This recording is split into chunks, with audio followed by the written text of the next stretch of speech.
Oui, j'aurais une motion à déposer. OK. Allez-y. Alors, Monsieur le Président, tel que le permet le règlement, je vais déposer la motion suivante. Speaker? Speaker? Speaker? Speaker. Pardon? I'll speak. Yeah, okay. Okay, so we've got, just a sec, let me just get, so,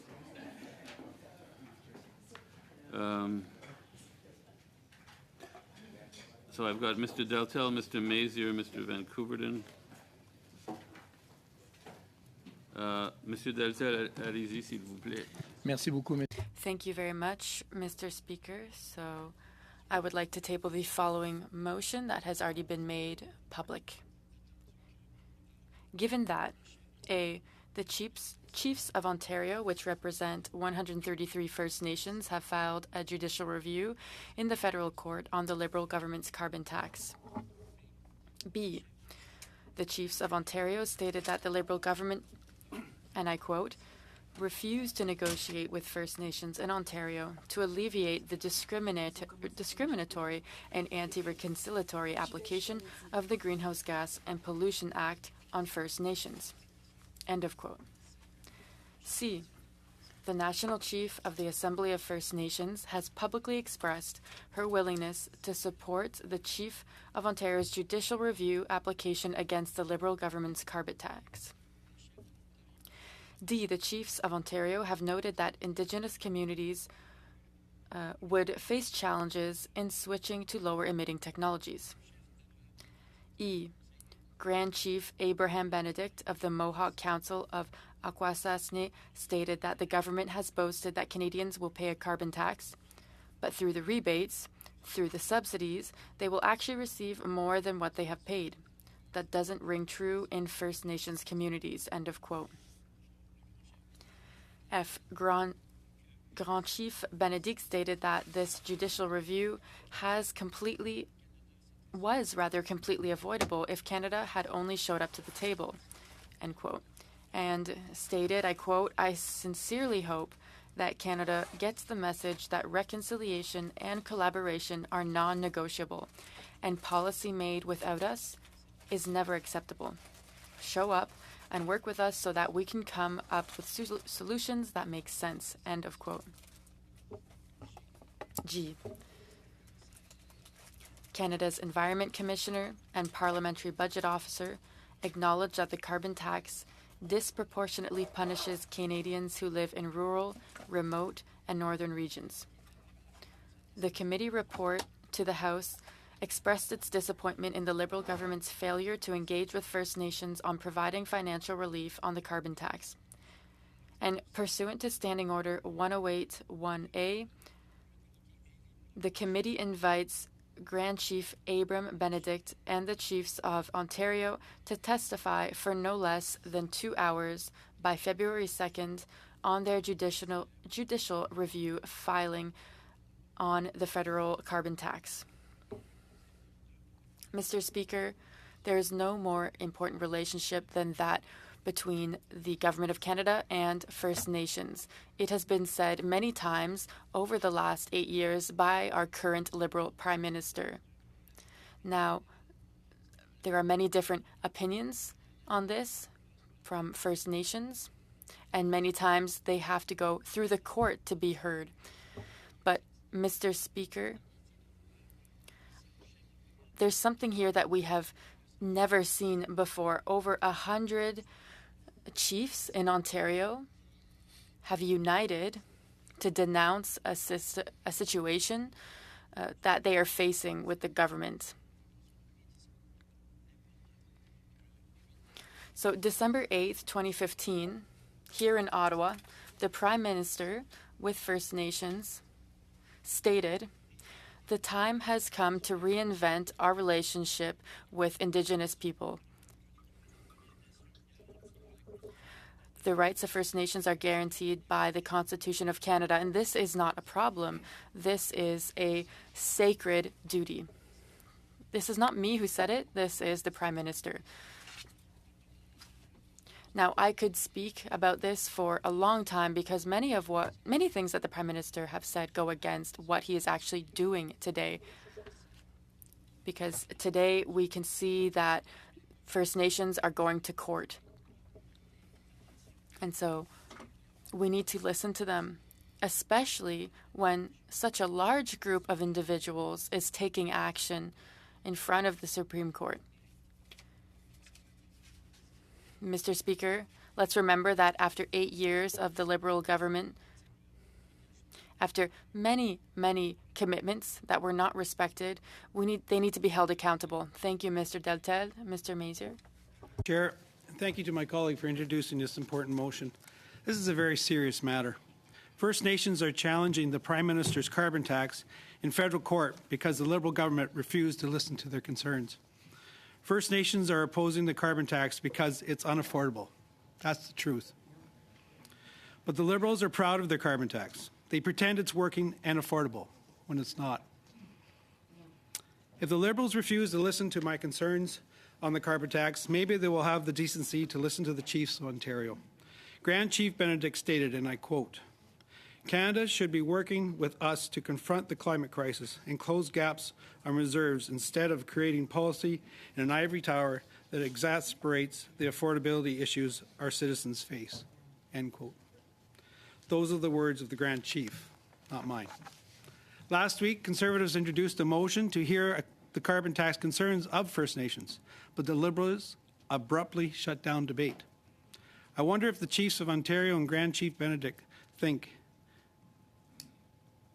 hang on here. Here's the reality. The Liberals don't want to hear from the First Nations who oppose the carbon tax. They don't want to hear from the First Nations who challenge the carbon tax in court. And they don't want to hear from First Nations who expose how costly their carbon tax is. The people in rural and remote northern regions can no longer afford this Liberal government's carbon tax. Thank you, Chair. Thank you, Mr. Van Couverden. Thank you very much, Mr. Chair.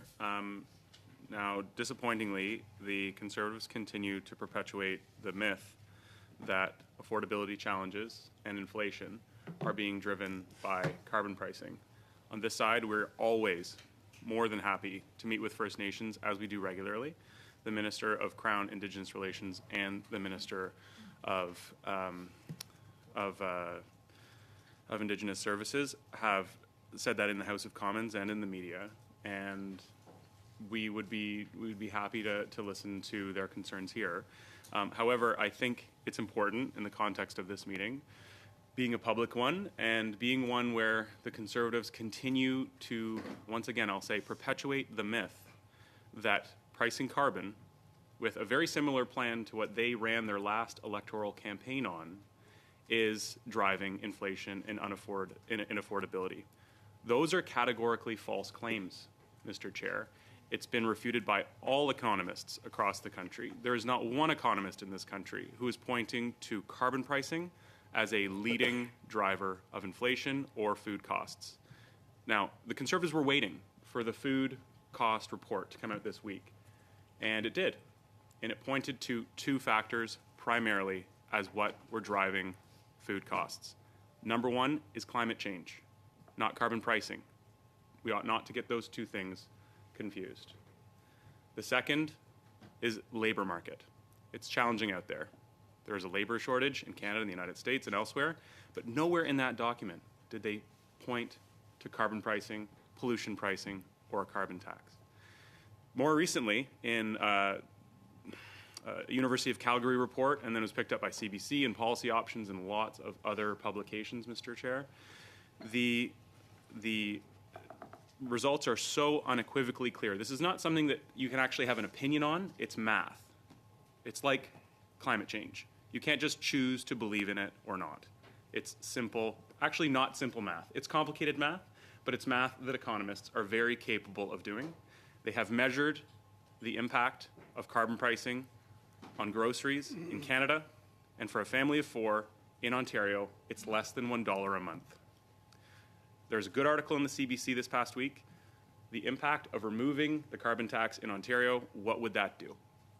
Well, the results are out, and it would cost your average Ontario family of four $300 per year because they get a rebate 4 times a year of almost $1,000, and that far exceeds any costs that they incur from carbon pricing.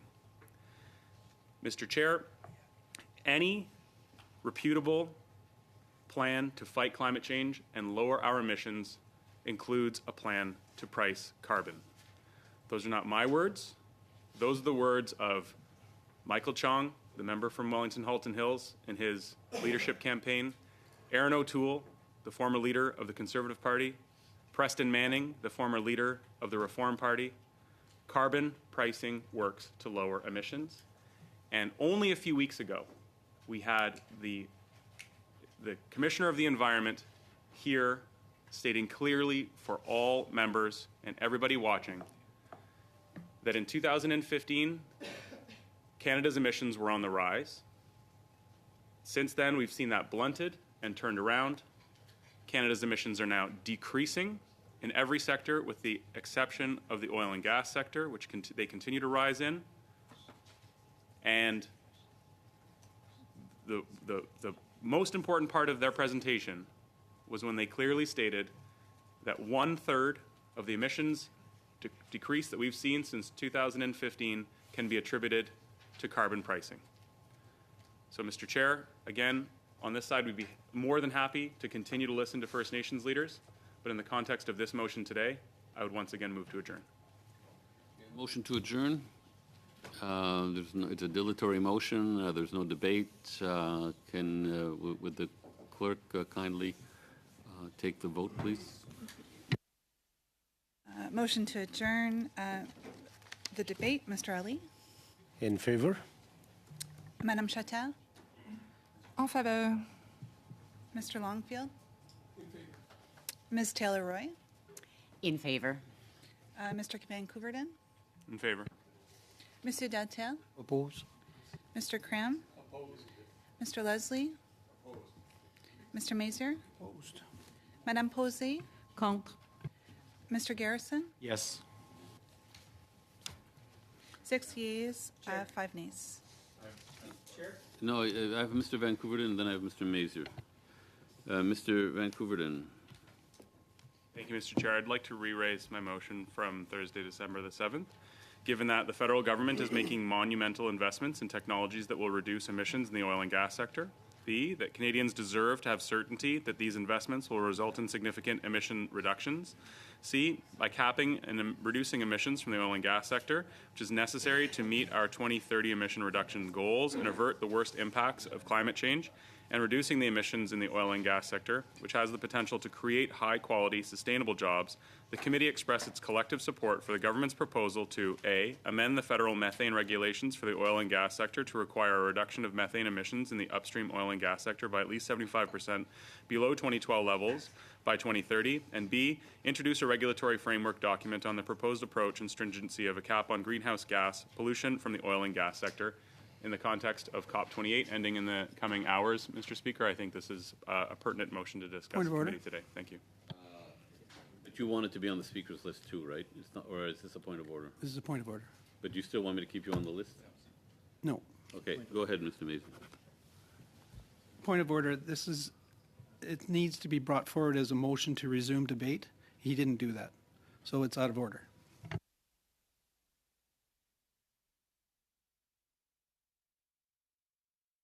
We didn't have a motion to.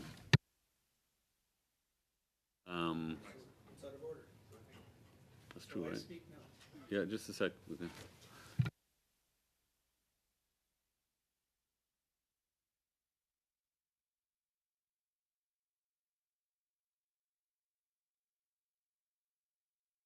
You pause for a second.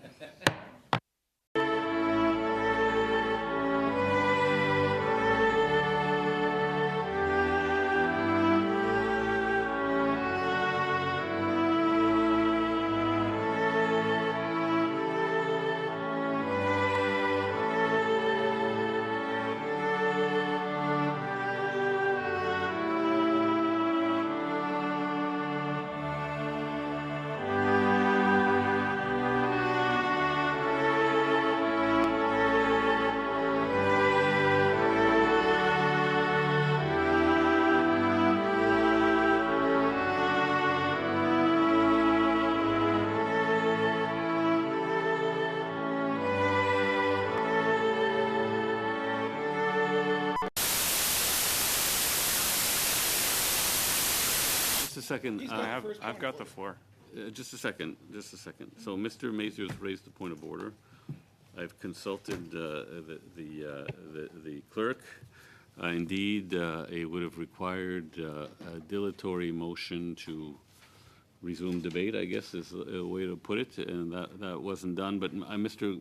Van Couverden has a question for me, which I'd like to hear. We needed a dilatory motion on the previous. To resume debate because your debate had been adjourned. We adjourned debate, and then I re-tabled my motion. No, but you need a motion. You need a motion to resume the debate on the. But we didn't resume debate on anything. Well, that's what you're basically trying to do. I reintroduced the motion from Thursday. But I think.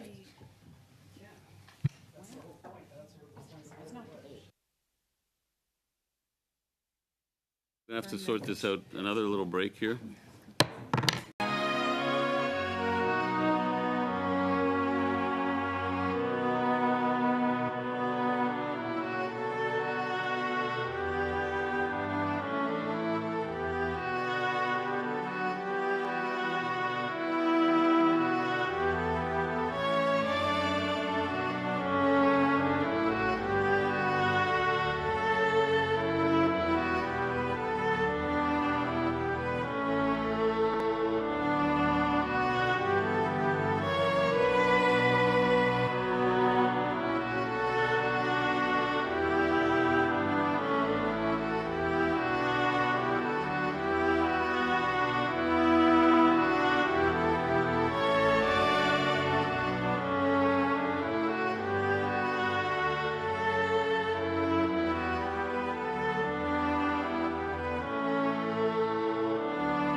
The floor as the next top of the speakers list. Does it matter if it's during a vote or not?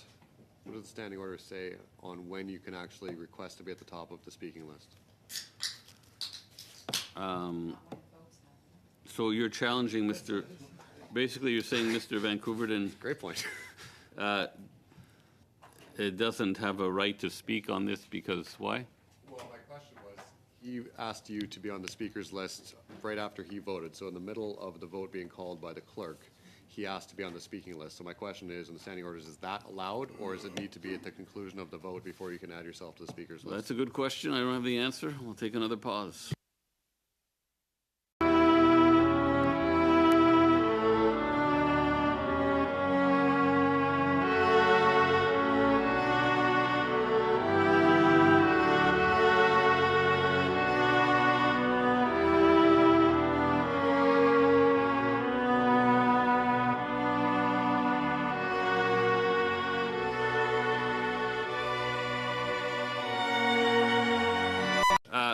I'll put people on the list in a second, but it doesn't really matter. It doesn't really matter when the person wants to put their hand up to get on the list. And you know, I don't see that's an issue, and it doesn't matter who raises their hand when I'm going to put them on the list. So.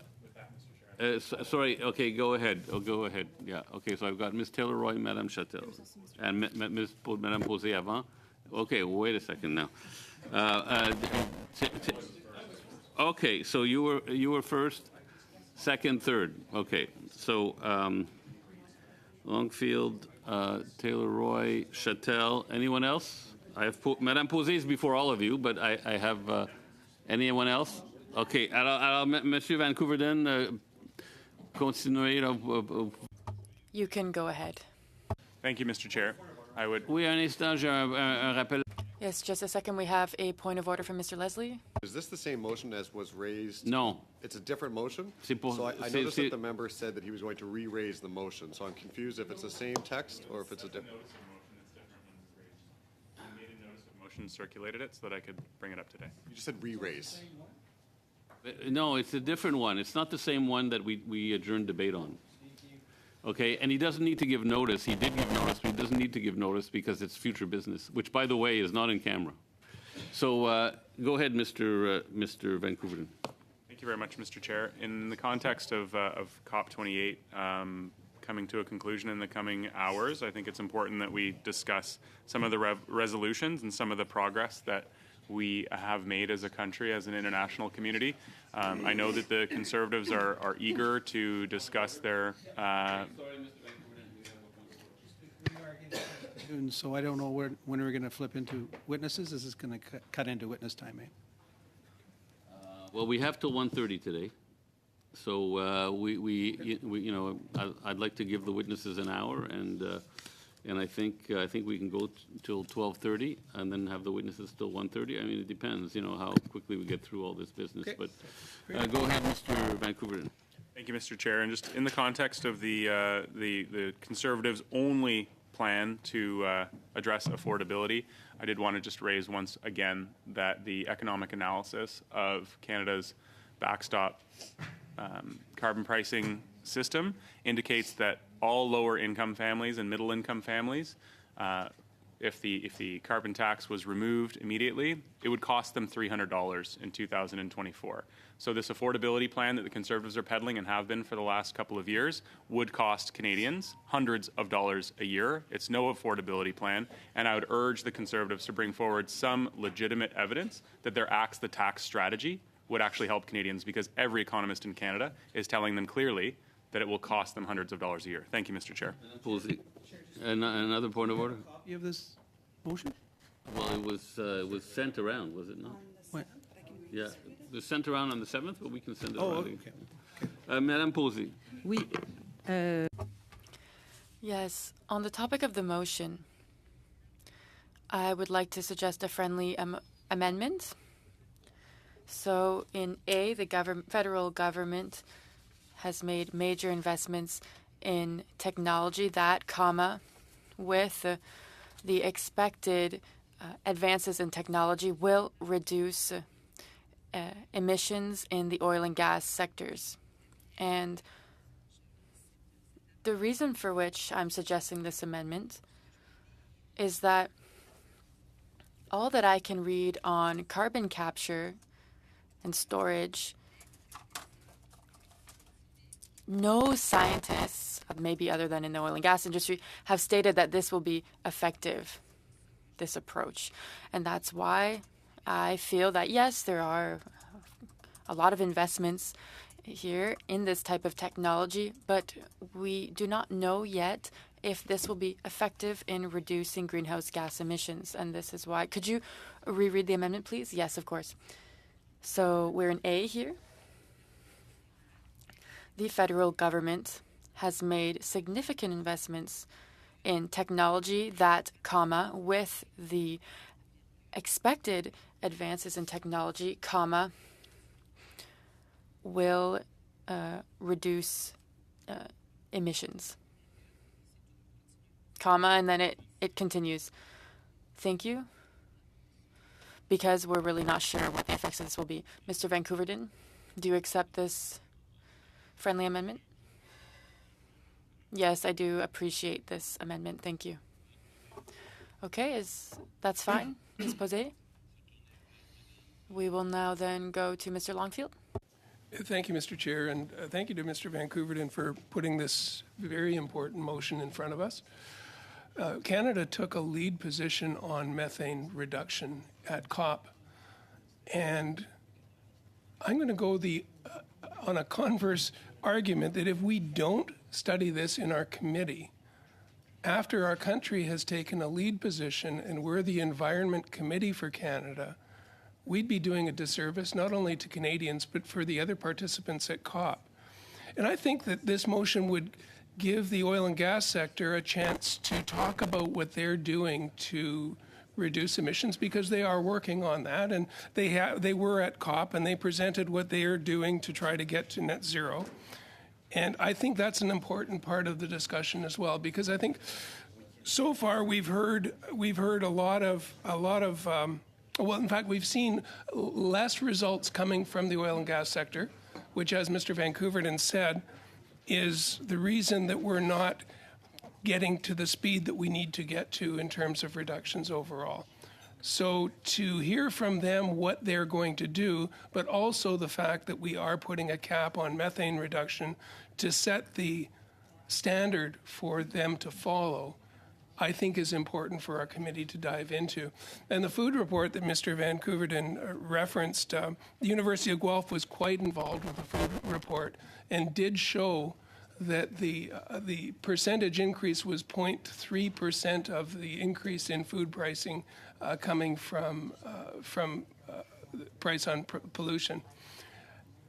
The price on pollution is really what is driving us. And in terms of methane reduction, the contribution of pollution from methane is significant and needs to be curtailed. So I think to get the work of the oil and gas sector onto the table to talk about why they haven't been able to achieve the goals that we've been setting out, but how this might help them through our regulations and through the cap that we're introducing, I think could maybe get us all on the same page to get out of the climate crisis that we're in right now. So I'd be supporting the motion. I really look forward to it as a priority motion for us to study at the committee. Merci, Monsieur Longfield. Thank you, Mr. Longfield. Mr. Dattel, and then Roy. Thank you. Is this a point of order? I'd like to have a chance to speak Okay, so you want to be on the list. after this motion is done. Okay. Mr. Chair, can I just ask a point of clarification? Yeah. Is this a study motion? The member kept referencing. Well, I'll that- ask the member, Mr. Van Couverden, is this calling for a study? No, it's very clearly calling okay, for us to acknowledge the work that's being done. Okay. But my colleague, Mr. Longfield, indicated that it's something that he would enjoy studying. and I would Ok, agree. c'est pas... ok. Donc, je présume que ça répond. So I'm assuming this answers your question, Mr. Leslie. Ms. Taylor-Roy? Thank you, Mr. Chair, and I also would like to speak in favor of this motion. It's clear that there's a lack of understanding of the severity of the climate crisis that's facing us currently. And there seems to be a lot of disinformation or a lot of controversy about what actions to reduce emissions and to protect our environment, the impact they have. And I think this study could help us clarify a lot of that, that confusion, perhaps, and really set out the disastrous impacts that continuing to allow emissions, especially from the oil and gas sector, which is the only sector which continues to increase its emissions, what it is doing to our country and our planet. So I think that not only on the CO2 side, capping the emissions, but also on this very important new commitment we've made to reduce methane emissions by 75%. And as I'm sure everyone knows, methane emissions are 4 times more powerful in terms of their impact on greenhouse gases than carbon. More than that? More than 4. Okay, at least 4 is what I was told. But sorry? 70 times more? Wow, I didn't realize that. Okay, well, thank you for the correction. But obviously have an incredible impact on the environment and the rise in temperatures. And I think understanding a little bit better what's happening perhaps will help us to understand why we need to meet these challenges. Because it is difficult to meet the challenges. We do have to change. We do have to change our behavior. We do have to shift our economy. We do have to make difficult changes. But there's a very, very existential reason why we are doing this. And just because something is difficult doesn't mean we should back away from it. Doing the same thing over and over again, sticking to the old way of doing things because we're afraid of change or it might be difficult. You know, Canada is an incredibly innovative country. We have incredible people that work in our energy sector and in our universities. We have a lot of knowledge about how we can transition to greener energy production and therefore a greener economy. And I think these kinds of programs that we're putting in place, the price on pollution, which includes the carbon tax, but also the climate action incentive rebate that addresses affordability, and programs such as this. You know, the investments in technology that we're making so that we can meet these goals is very important. And this is how Canada will face the challenge. This is how we will move forward and protect the next 7 generations. And it is our responsibility as parliamentarians, and especially as members of the Environment Committee, to look at these challenges, to assess what we're doing, to ensure that we are taking sufficient action, and to help Canadians face these challenges through the monumental investments in technology we're making. And so I think this study is needed. It's needed right now because we can no longer afford to debate whether we need to make changes. We need to embrace the change. We need to confront the challenges and the difficult task of making this transition. And we need all Canadians behind it. We need to let go of holding on to the past and the disinformation that's out there, and we all need to embrace the change that we need to make.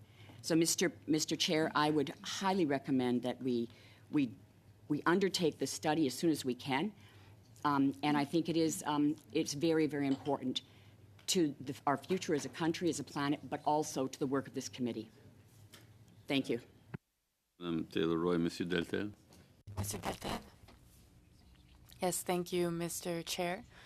First of all, I'd like to mention that it's the second time that department MPs refused to debate our motion on First Nations, which is very unfortunate. This is just the introduction. This is a point of order? I'll put you on the list for debate. I actually thought it was a point of order. No, it's not. So we'll carry on. Ms. Châtel, then Ms. Posé, Mr. Garrison, Mr. Deltel. Yes, thank you. Thank you to my colleague for having tabled this very important motion. Yes, if we want to meet our climate goals in terms of reducing greenhouse gas emissions by 2035, net zero is essential. Whether we're speaking of the oil industry or the gas industry. In the case of these regulations, I think it's important to state that there is a consultation period that is planned in the next steps. The regulatory framework for greenhouse gas emissions capping in the oil and gas industry suggests different discussions. If we want to meet our goals on time, we're going to have to count on the participation of all stakeholders, not just in the environmental field, but also in different industries, in the oil and gas industry. We really are at a crossroads right now, and we need to work together. I don't know if you have children or grandchildren, but let's imagine if we get to a point where climate change and temperature increases reach 2%, our kids are going to look at us and say, where were you? What were you doing at that time? My colleague, Leslie, will be a father soon, and it's his grandchildren who are going to look him in the eye, and they're going to say, Dad, what were you doing when you still had the time to do something?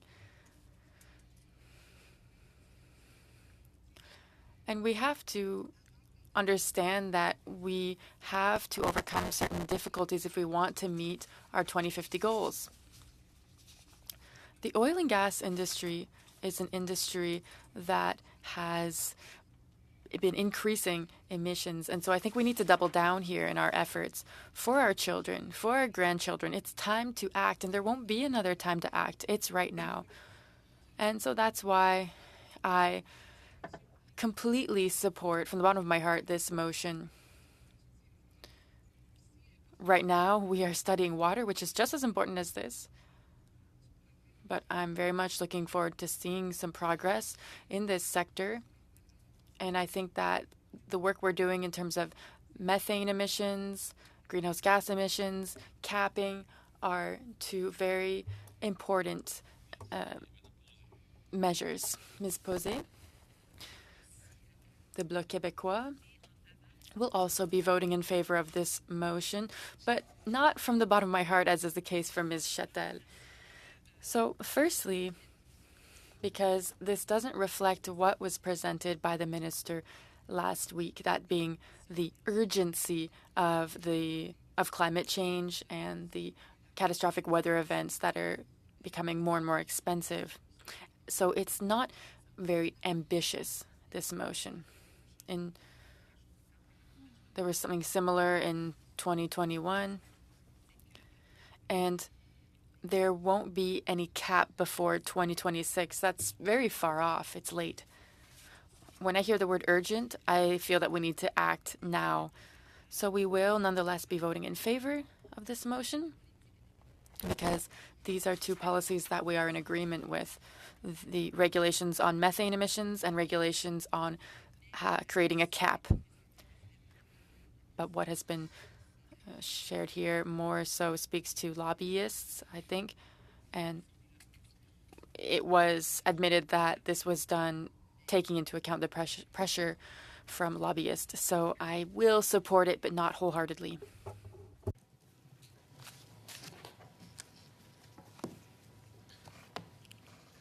Thank you, Mr. Chair. I am substituting in here in the Environment Committee, and it is a great privilege. I was hoping we would be talking about fresh water, but I have to weigh in on this. The NDP will be supporting this motion. On the first Environment Day in 1970, as a student, me and 6 of my friends blocked traffic with our bicycles. And we learned 2 important lessons that day. One is not to be too quick to pat ourselves on the back about the effectiveness of our action. And I'll come back to that in a moment. And the second was that it's really necessary to bring others along, to get buy-in, not to create anger and not to create fear, but to create understanding of the issues and how we can move forward if we work together. So we're facing really an existential crisis on this planet, and it's necessary to bring people along. And that's why I'm very upset with the Conservatives' so-called Axe the Tax movement, because it deliberately creates anger in the face of a real threat to our livelihoods, to our future, when there is no threat to individual humans, individual families from the carbon tax. In fact, we know that the studies show that apart from the very wealthiest in this country, most people will be harmed by eliminating the carbon tax because it is a revenue neutral measure. But that debate spirals us away from what we need to be talking with the public about. And that's how we are a rich and privileged country. And if we work together, we can meet these challenges that we face. But we can't do it if we focus on anger and division. And so it's very disappointing to have this continually coming back through the House of Commons I'm trying to choose polite words. Let me just think for a second here. I guess I'll just call it an obsession with the carbon tax and the misinformation around it. But I want to go back to the first lesson, and that was that we can't be too quick to pat ourselves on the back. So like Madame Posé, I'll be supporting this motion, but I don't think that even this motion represents the urgency of the crisis that we're facing, and there's much more that we have to do. So it's important to acknowledge progress, and that's why we'll be supporting this motion, because there is progress. But it's also important at the same time to recognize how much more there is to do, and that we know what we need to do, and we have the skills, ability, and science to do those things. And what we need to do is build the public support for that countrywide movement we need to meet this climate crisis. And if I don't think anybody else here is from British Columbia, I was present in Kelowna during the fires this summer. And when people talk about the costs of the carbon tax, let's talk about the cost of families who lost their homes. Let's talk about the cost of small business people who lost their businesses. Let's talk about the health costs of the smoke damage to people's lungs in Kelowna during the summer. These are the things that are real costs of not taking action on climate change. And so there's much more we have to do, but I'm happy to support this motion. Thank you. Mr. Deltel. Oui, merci beaucoup. Yes, thank you very much, Mr. Chair. So, it wasn't a point of order before. Just wanted to clarify. Inaudible. I say it very politely, of course. So this is very important Mr. Chair, and I'm disappointed to see that for a second time, MPs from the department do not want to come speak about First Nations. There were Liberals who... Point of order, Ms. Chatet. Are we coming back to debate on Mr. Deltel's motion? No, this is Mr. Van Kouverden's motion. And next we'll have Mr. Leslie and Mr. Cram. Yes, so for the third time, I'd like to say that I'm very disappointed that ministers did not want to come talk about First Nations. Am I going to have to repeat it a fourth time? Just a second. I have Mr. Van Kouverden, who has a point of order. Thank you. Both at the beginning of my intervention regarding the motion brought by the Conservatives and at the end of my motion regarding that same motion. I said that I would be happy to, and this side would be more than happy to meet with First Nations leaders, but bringing a motion forward at this stage on our second to last, perhaps last meeting, I don't really think it's a point of before order. the break. I don't think it's a point of order. Well, the point on that... Madame Chatel's point of order, and then I have Ms. Taylor-Roy's point of order. Mr. Speaker, my point of order is on the relevancy of Mr. Deltel's debate. Is it relevant? That's what I'd like to discuss. I think maybe it's a slight tangent, but I think he's going to be moving in the direction of the content here. But I think this is just his introduction, and so I think that is acceptable. Ms. Taylor-Roy? I had the same point of order. I don't see the relevance of So you missed debating this to the motion that's on the table right now. Yes, I understand. But we are talking about the carbon tax. Mr. Deltel, you can carry on the motion. First Nation. Aussi, je tiens à rappeler que...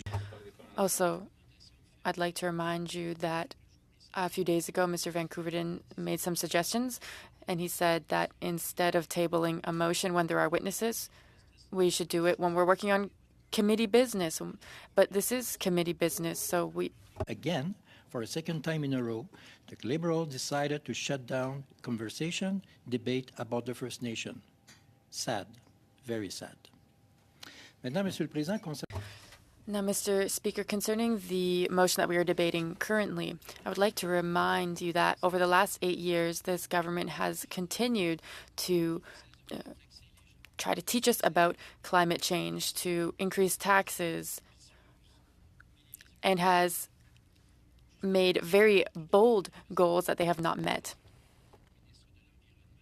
The Minister of the Environment and Climate Change in Dubai during COP28 said that Canada was the first country to now have a clear approach on methane, and that we are number one in our approach. But Canada is the first to talk and the last to deliver. That's the reality of the situation. Yesterday at the House of Commons and during question period, I requested consent to table a report on the Climate Change Reference Index that was tabled at COP28. And Mr. Speaker, Mr. Chair, I'm very proud to say that I was a virtual participant in this convention. So no greenhouse gas emissions for me to participate. However, when I wanted to table this report, the Liberals refused it. And during question period, I asked, does anyone know where we find Canada in this report? And no one knew. I don't see it coming to the relevance of this motion that we're debating. We're not talking about the price and pollution in this motion at all. No, I'm right on the target. No, this motion here does not talk about the price and pollution. And we're debating this motion. I'm sorry? No, the motion that's on the table is what we're debating, and the motion does not refer to the price on pollution. You can read it in front of you. It's just that Mr. Van Kouverden took some liberties to make some political points. So it's fine, Mr. Deltel. Go ahead. No, I think we are talking about amend the federal methane regulation. That's exactly what I'm talking about. Because Mr. Longfield talked about the announcement made by the minister a few days ago at COP28 about the new regulation and the ambitious program that this government has on about methane. This is exactly what you're talking about here. So this is why I raise the point. And c'est pourquoi j'ai mentionné ça, Madame. And the reason that I mentioned this, Mr. Chair, is that yesterday at the House of Commons, I requested to table the report, the CCPI 2024, and it was refused. At the House, I asked, does anyone in the government know where Canada is in terms of the 2024 report? We know that we were 58th last year. No one knew. Mr. Chair, how is it possible that this government that is so proud of saying that Canadian delegation has 700 people at Dubai is not aware of a document that me and my team were able to find online because we were simply virtual participants? And that was at no cost, no greenhouse gas emissions for us to participate in this event. And so I would like to remind everyone that once again, this year, very ambitiously, has gone from 58th last year to 62nd this year. Mr. Chair, once again, this government loves to make huge announcements, to tell people what to do, to implement costly measures to combat pollution. 2024 rating table. After 8 years of this Liberal government, Canada is number 62. All rhetoric, all dogmatic, and nothing very pragmatic. This is what we are looking right now. Alors, c'est pourquoi, Monsieur le Président. So, Mr. Chair, this is why when the Liberals like to brag, like to share these bold targets, well, here's the result. We're 62nd on the list. And international experts brought together by CUP from the UN are the ones who came up with this data. Thank you, Mr. Leslie. I'd just like to remind us that we do have witnesses with us. We have about 10 minutes, or not even, 7 minutes. I hope that once we get to the end of this 7 minutes, we'll be able to work on something else and hear from our witnesses. Now, Mr. Leslie. Thank you, Mr. Chair. I will endeavor to keep it under 6 minutes, and I hope, given the precedents you've highlighted of the range of topics as it relates to this specific motion, you will give me much latitude before the onslaught of point of orders from my colleagues across the way.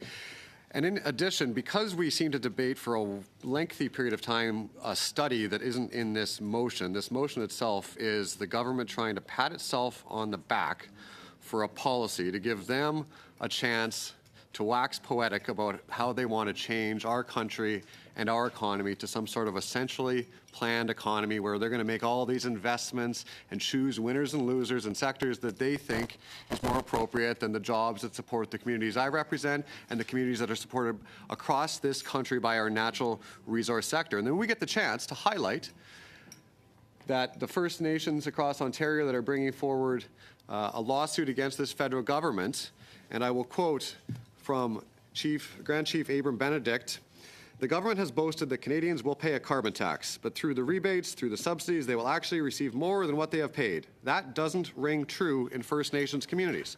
And it doesn't ring true in the Northwest Territories, where their Premier has just come out and said that this is too costly for Northerners. It doesn't ring true in any of the communities that I represent. So my colleagues across the way may choose to come and tell people that, no, this is helping you. Please believe us. This must be true.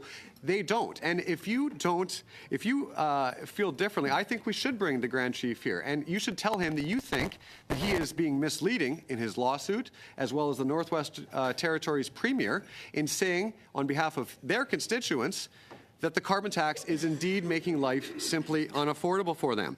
It's part of a long attack on our natural resource sector. Bill C-50, the so-called just transition, we're going to just move jobs around the economy as we see fit because Ottawa must know best. That's not a just transition, but it's part of a long, lengthy approach from this government trying to kill our natural resource sector, and it is unacceptable.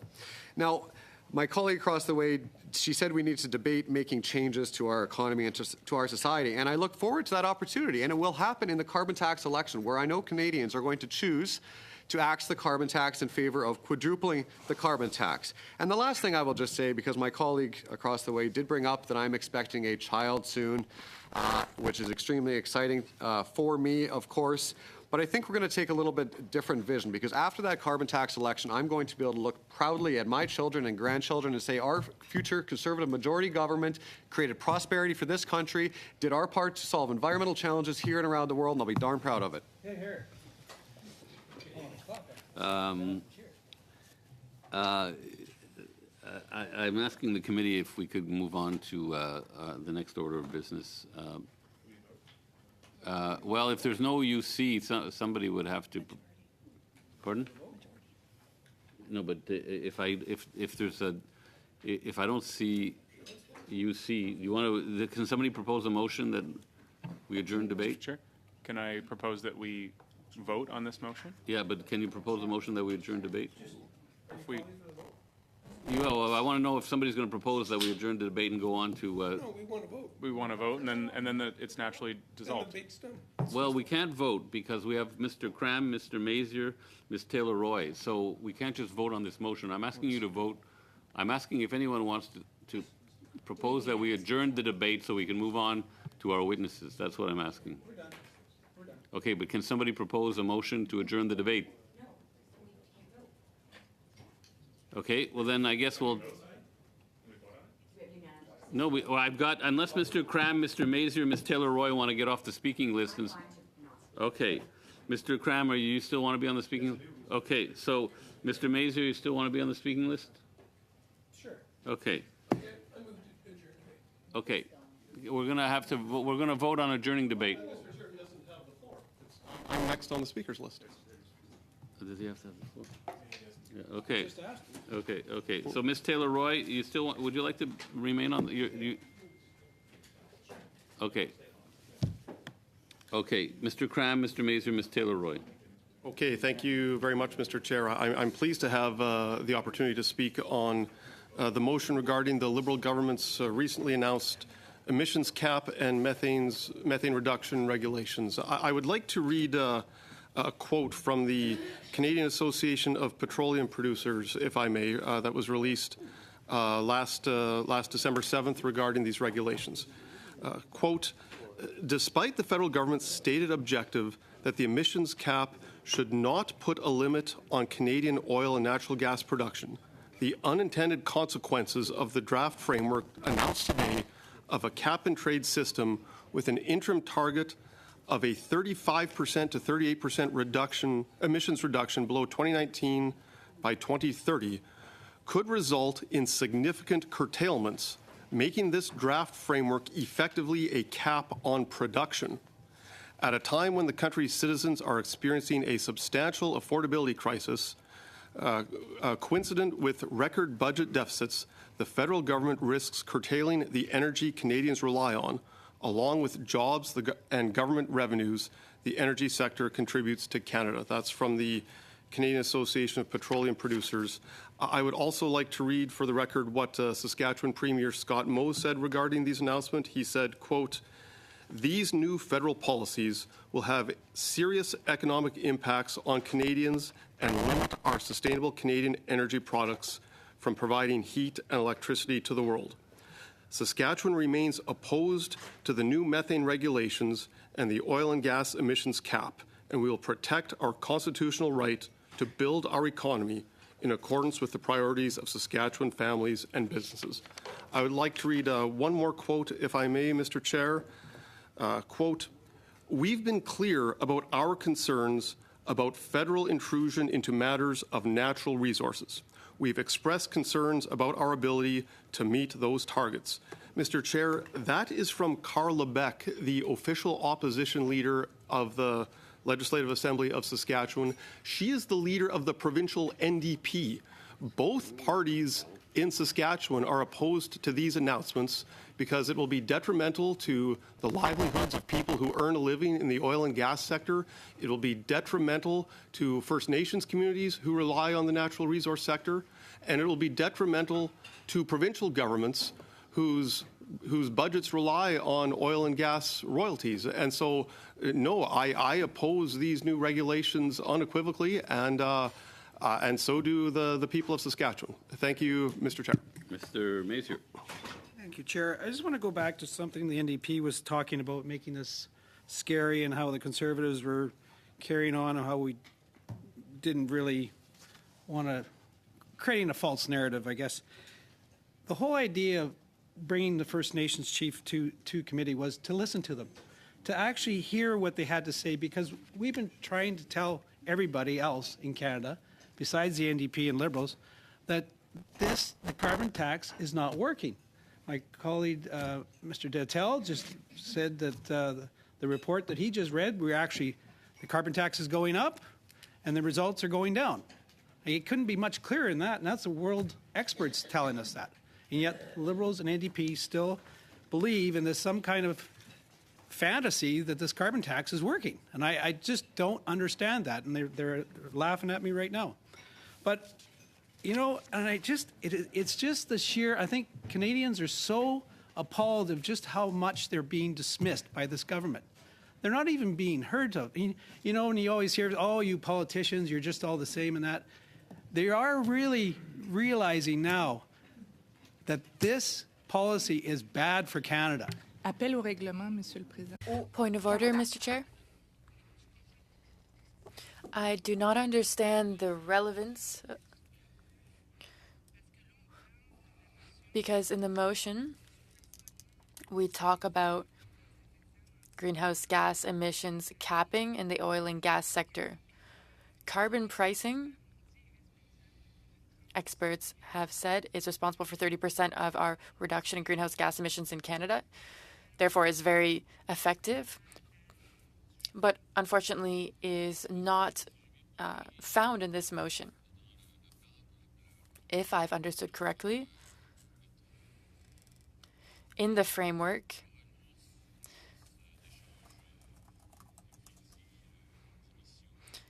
there will be a subsidy on methane, and so you can carry on.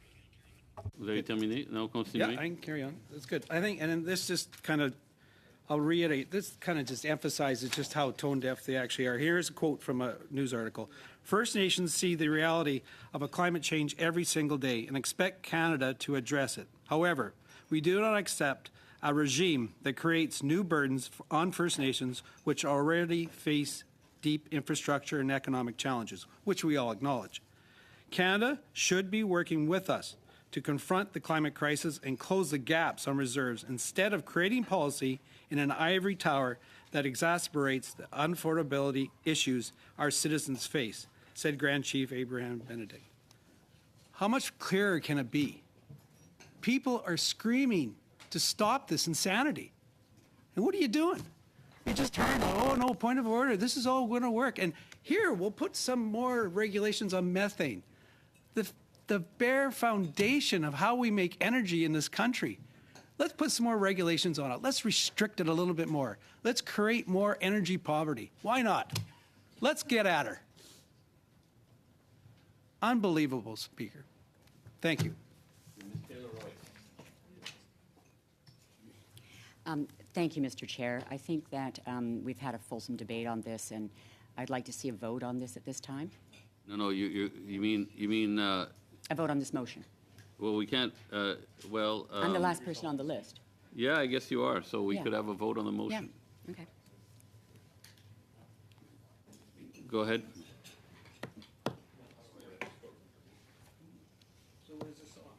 Motion.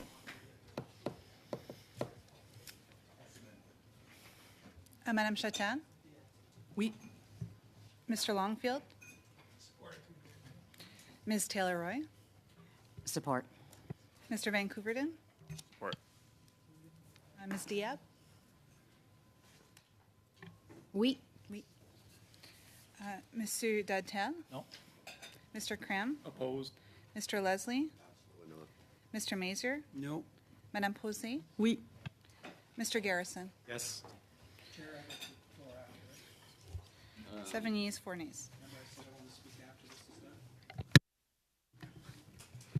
I want to move the following motion. That given that the Minister of Environment and Climate Change traveled to Dubai to represent Canada at COP28, B, the Minister of Environment and Climate Change did not reveal the complete details of the individuals and entities he was scheduled to meet with in Dubai, including the items of discussion. C, Canadians deserve to know the priorities and outcomes of National COP28 delegation in Dubai. D, the Liberal government has proven that they are unable to keep their environmental promises and have neglected to consult with many Canadians on their environmental policies. E, the Prime Minister stated, quote, "That is why we committed to set a higher bar for openness and transparency in Ottawa," end quote, in his open letter to Canadians following his election as Prime Minister. And F, the committee welcomes any effort to increase government transparency for Canadians.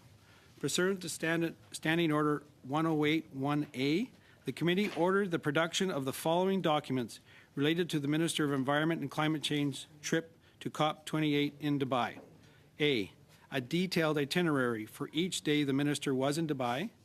B, a list of all meetings the Minister attended while in Dubai, broken down by 1, the meetings he initiated by, and 2, the meetings accepted by Canada's COP28 delegation. C, a comprehensive analysis of each meeting the Minister was present at, including the name and titles of individuals in attendance. 2, the meeting notes. 3, purpose of meeting. And 4, outcome of meetings. D, all briefing notes provided to the Minister by all federal departments, including the reason for each briefing. And E, a detailed list of all expenses incurred by the Minister during his trip to Dubai, and that these documents be provided no later than 1 week after this motion is adopted. Okay. Would somebody, I've got Mr. Vancouverden. Thank you, Mr. Chair. I appreciate the motion from my colleague. I think it's obviously in order, and given that we have the Minister appearing at committee on Thursday, and that we have witnesses for the study at hand today, and that the time allocated for committee business is now concluded, I would offer my colleague the opportunity to raise this with the Minister on Thursday and move to adjourn debate on this motion and move towards the study. Okay, let's vote on adjourning debate. Yes, Mr. Garrison. I just want to be clear that if we move to adjourn debate on this, we will be moving to hear the witnesses on fresh water. I've said nothing about whether I've supported the Conservative motions they've been moving and might, in fact, be likely to do so. But I'm here today to hear about the important well, issue the first of fresh step water. is to adjourn debate, and then I'm going to ask that we move on. Thank you. Pardon? Yeah. Okay.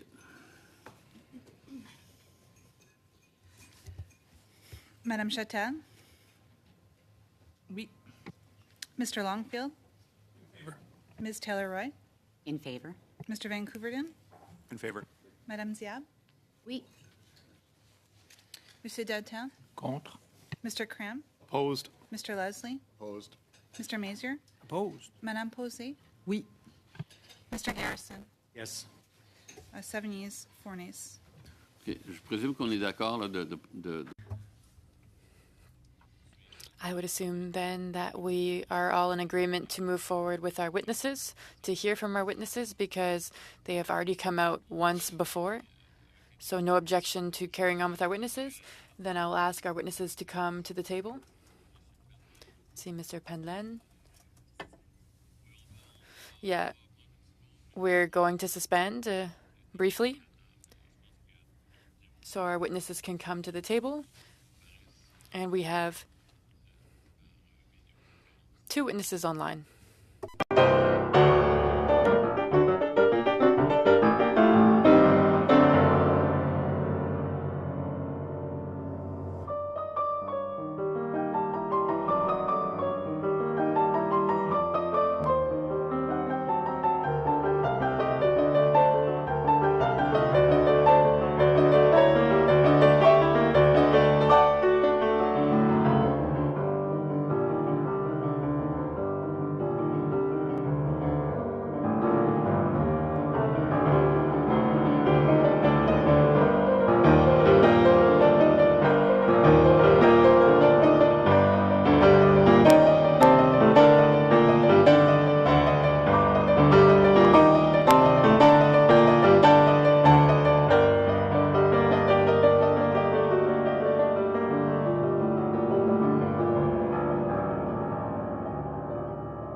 son ont été effectués. So we finished our sound tests. One of these tests was successful, that of Ms. Botello. Some tests are still underway for Mr. Sopak. We'll see where we are with this when it's his turn to speak. And so we are very happy to have you here with us again today. Of the 4 witnesses, 3 of them have already given us an opening statement, and so we will ask that they keep their opening statement to 2 minutes, please, just to remind us a little bit of what they have already told us. That being said, we do have a new witness, and that is Mathieu Madison, and so you will have 5 minutes. So, Mr. Madison, you can begin for 5 minutes. Great. Thank you. My name is Mathieu, and I'm the director of the Regroupement des Organismes des Bassins Versants du Québec, an organization that makes up 40 not-for-profit organizations in Quebec that work on water governance for the watersheds in Quebec. And so we're going to be focusing on 2 elements. Firstly, our lived experience in Quebec and a recommendation for the Canada Water Agency.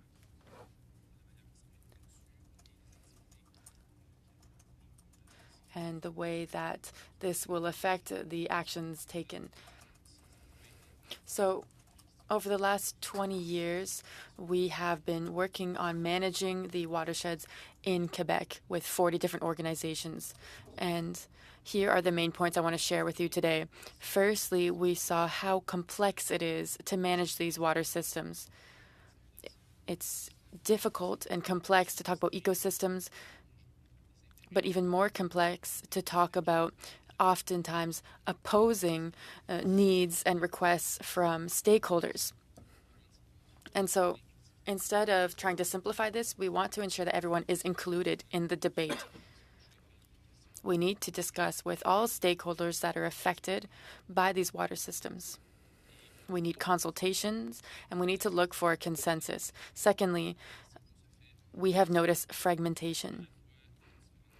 So oftentimes, we see that things are done on different levels, and there are a lot of silos that we want to get rid of. We want to find innovative, creative ways to get people working together. We can try to do things much better than we have in the past. Next, there's the question of targets. When we're looking for a certain percentage, for example, of conservation, these are difficult oftentimes for stakeholders to understand and put into action. Farmers, for example. It's difficult for farmers to feel that they're being that they're able to implement these. And so we need these targets to actually take into account the realities of these people. And so we more so want to focus on resilience, adaptation, and innovation. Over the last 20 years, this is our lived experience. We are implementing a framework for our goals regarding the watershed, and we're trying to work with stakeholders to implement this action plan. And that's what we have found with our results. Now, for the second part of my speech, I want to look at what the Canada Water Agency can be doing. Here we have an opportunity to we have this agency that works on governments and can help us with our suggested objectives. So we need to strengthen legislative and executive strength here, respecting jurisdiction.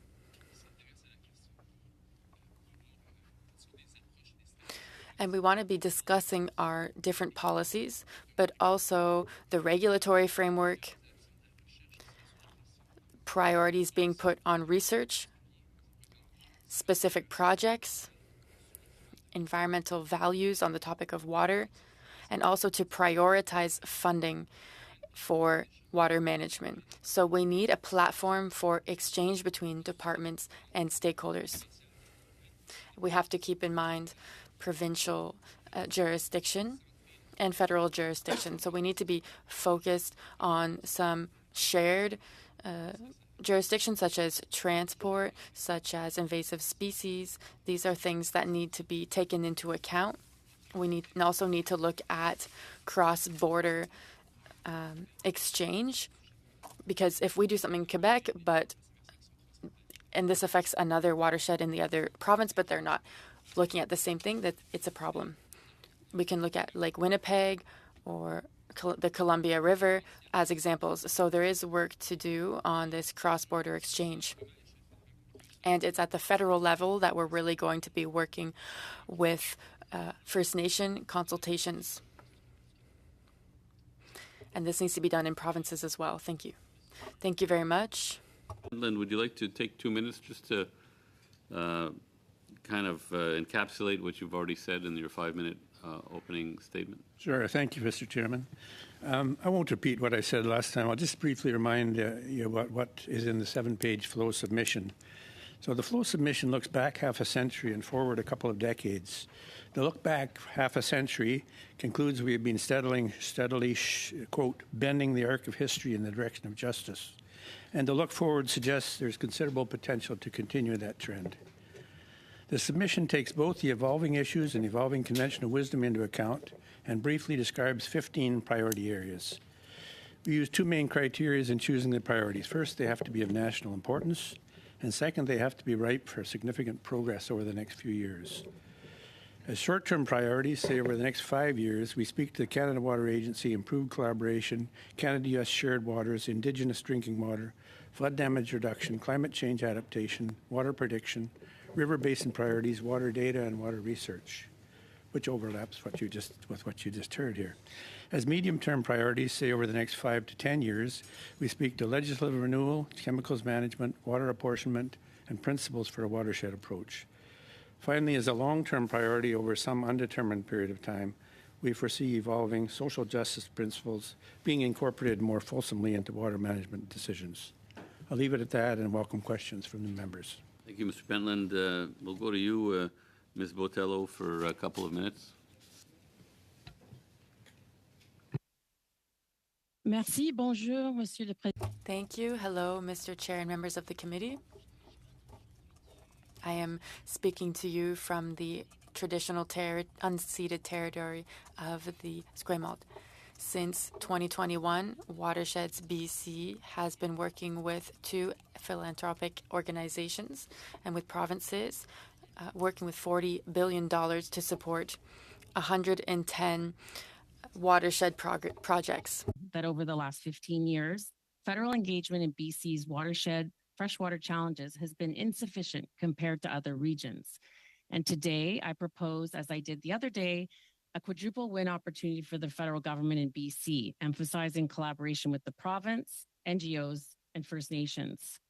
The 4 conditions for federal leadership are offering economic benefits, employment opportunities, rural community support, UNDRIP implementation, and addressing climate impacts. First, BC has invested. Go ahead, please. $57 million since 2021 in watershed security, with an additional $110 million commitment for a watershed security fund endowment. Secondly, we know that watershed security generates economic potential and jobs. We've seen 1,273 direct jobs associated with $20 million of funding. And the Indigenous Watersheds Initiative currently is supporting 103 jobs with an estimated 245 jobs, primarily in Indigenous communities. Thirdly, as my fellow witnesses have shared, addressing climate impacts, watershed security is a proactive step to save long-term costs. The 2021 floods in BC cost $9 billion. This year's wildfire costs were $987 million. And the historic drought we experienced this year is predicted to result in $1 billion in losses. Lastly, we've proven that investing in watershed security supports UNDRIP implementation. allowing First Nations to focus on priorities such as protecting and restoring their watersheds. In conclusion, BC is ready for collaboration, and we recommend that the federal government invests $400 million in BC's Watershed Security Fund. I commend Mr. Baccarat's notice of motion of November 28th. Allocating resources to this work creates jobs, watershed security, community resilience, and proactively addresses climate disasters. I hope today that we can have a conversation about these freshwater priorities. Thank you. Thank you very much. I think Mr. Sopok, we're still working on his connection. Is that what you see, Madam Clerk? Okay, well, we'll go to the questions, and when there's a question for Mr. Sopok, we'll see if he is able to take it. We'll start over. I mean, I have no obligation to start over, but we'll start over with Mr. Deltel and followed by Madame Chatel. Merci beaucoup, Monsieur. Thank you very much, Mr. Chair. We hope that Mr. Sopok can participate. And for all those listening, you may not see it, but his partner was trying to help him get connected, and it was very nice to see. So welcome, Mr. Madison. Very happy to meet you for the first time. It was a pleasure to listen to your very relevant speech based upon 20 years of experience. So very happy to hear from you, and thank you for being here and for having accepted my colleague's invitation. You're a very helpful part of our debate today. So of the three elements that you spoke of, I'd like to talk about the choice of targets. You explained the fact that for a farmer, they have different issues than someone living in a huge house beside the river. So I know a lot of farmers, and I know that they care about protecting the environment because their career is founded upon a healthy environment. You gave me some examples over the last 20 years of farmers that were able to adapt, but also created new innovative ways to support the environment. Yes, thank you for the question. So we got into farming a little bit later on when looking into management. Firstly, they need social innovation when we're trying to involve the farming field, but we also need technical knowledge and innovation. So we're trying to mobilize farmers and involve them in our decision-making process in Quebec. On a national level in Quebec, we have a group that works with farmers to try and better understand their lived experience, the issues that they're facing, and to involve them into the discussion. And then their role is to translate this into the measures that we are implementing. And so each watershed organization is going to deal with this in a different way because they're working with farmers in their area. Their job is to ensure the mobilization and involvement of everyone. And then they look into the technical issues related to this. And we can see that there's a lot of collaboration between farmers and professionals in the environmental field, as well as economists, to make sure that this is not just a decision that's made by scientists that is going to be imposed upon farmers. We want them involved. You said that over the last, or can you tell me more about examples in the past 20 years that you have seen? So one example is from the Thousand Islands, that's called Cobamil. So here, this is a body of water that is very important for especially potato farmers. And there are several people who are using this water, and so oftentimes there are conflicts of use of this water because multiple people are using it. And it's also the habitat of many endangered species. And so the province has funded programs to work with farmers to see what their real issues are, to find areas where we can come to a consensus and agree in order to protect this watershed. And so first, we're looking to farmers to get more information on how they can better share this resource. And then we're discussing climate change and all the other impacts of the increase in water levels, water shortages, etc. And this is how we're finding solutions to these problems. And I think that this could be a lesson for everyone, because when we work together to find solutions, it's much more productive instead of simply being told what to do by people who don't understand our lived experience, that of farmers, rather. Now, you spoke about federal jurisdiction in transportation, rather. Thank you for bringing this up.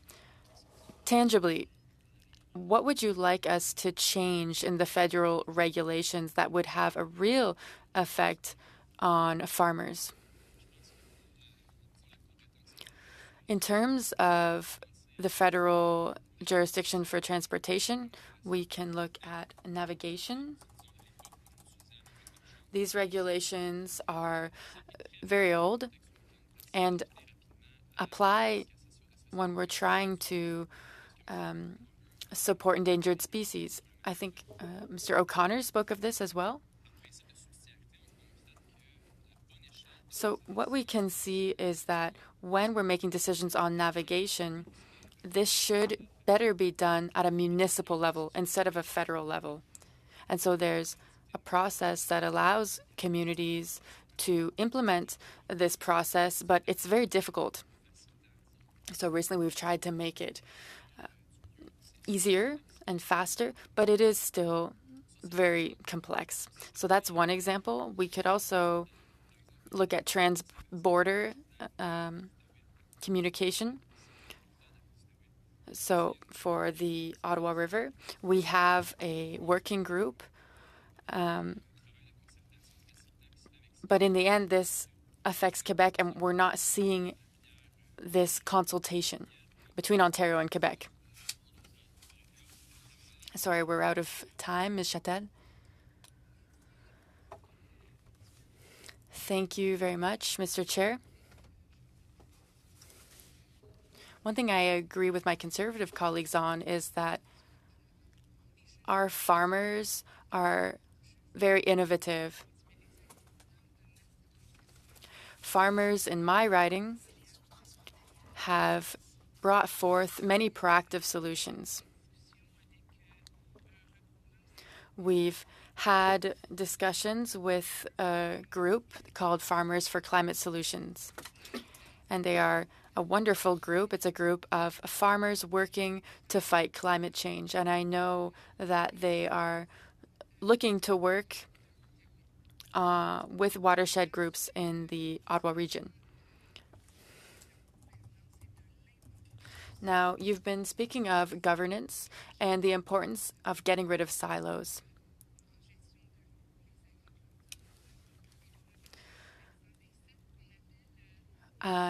And in the Ottawa region, we call all the stakeholders the seven. And I'd like to tell you that I have seen in my writing that people have much appreciated your recommendations. One of the things that you spoke of, Mr. Madison, is the importance on a federal level of bringing the provinces to the table. In my riding, the Ottawa River is essential, but it is shared between Ontario and Quebec.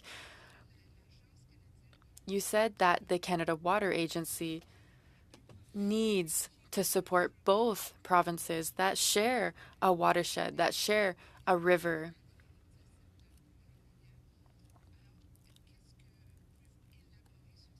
So could you speak further on this excellent recommendation, please? Thank you for the question. Yes, the Ottawa River is a great example, but this can apply to other Canadian provinces very easily.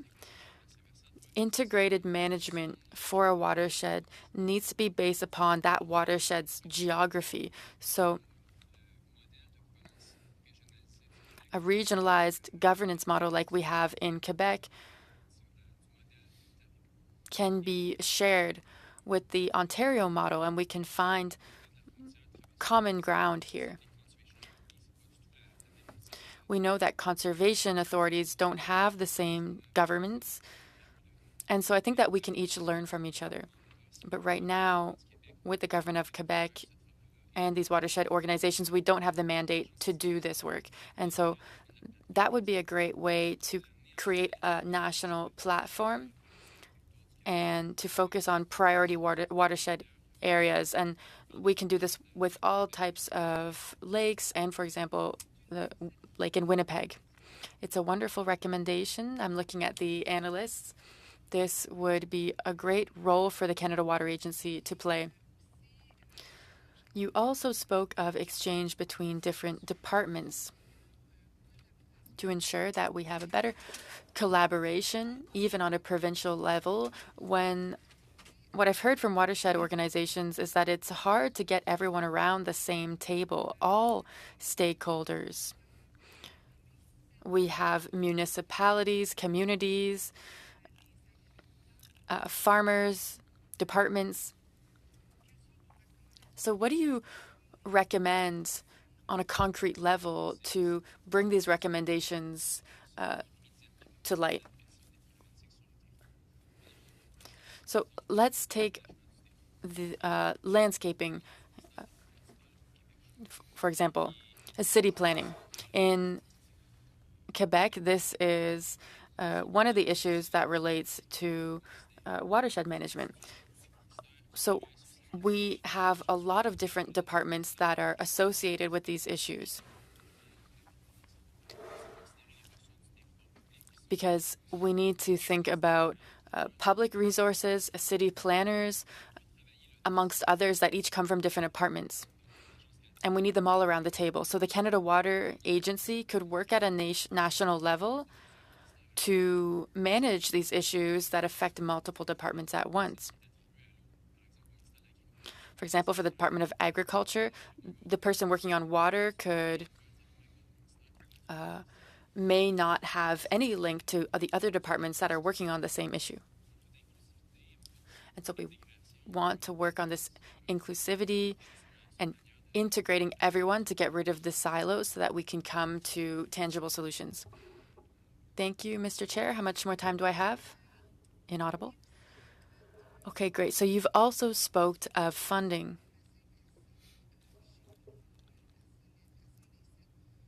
So in my riding, I've heard that our watershed is very underfunded and are not able to manage all the files that they need to manage.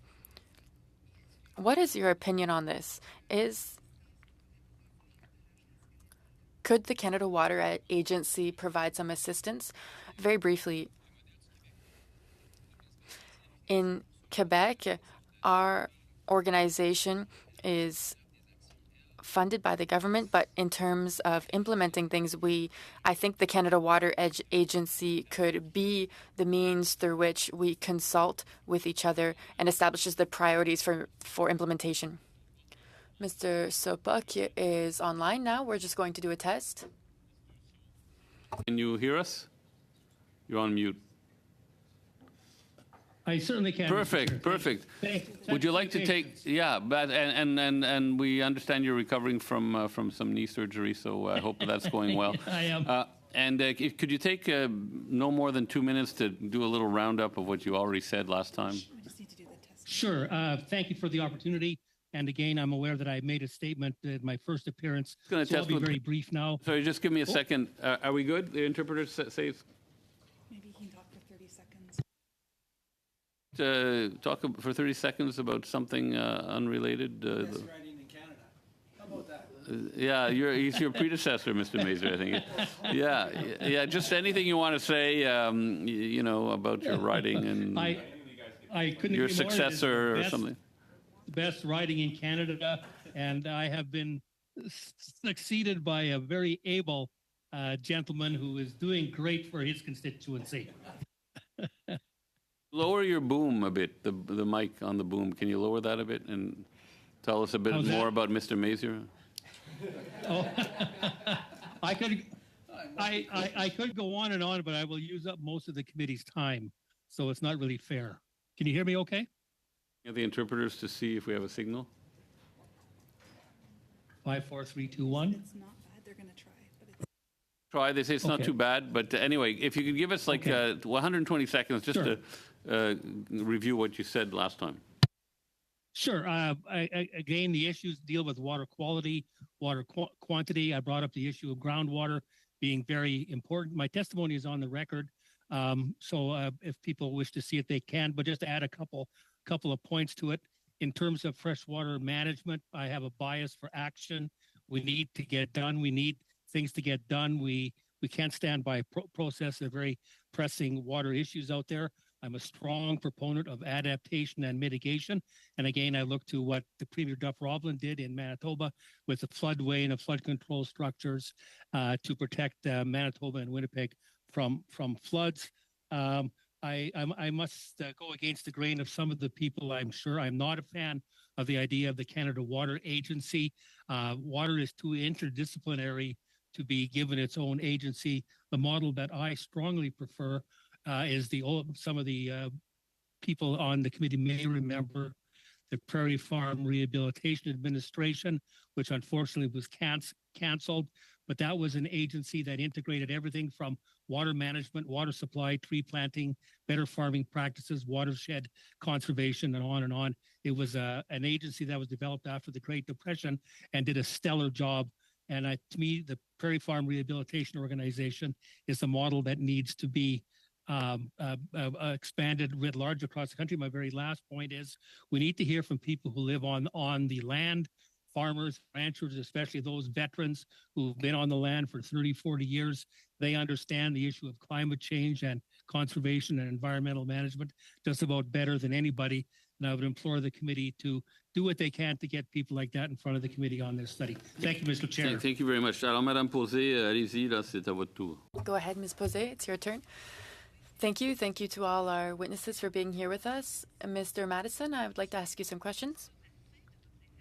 At the end of your speech, you responded to Ms. Chatel, and you were speaking of the Canada Water Agency, and you said that funding needs to be equally shared. Some funding has already been provided, but the Lac Champlain, Magog were not a part of this.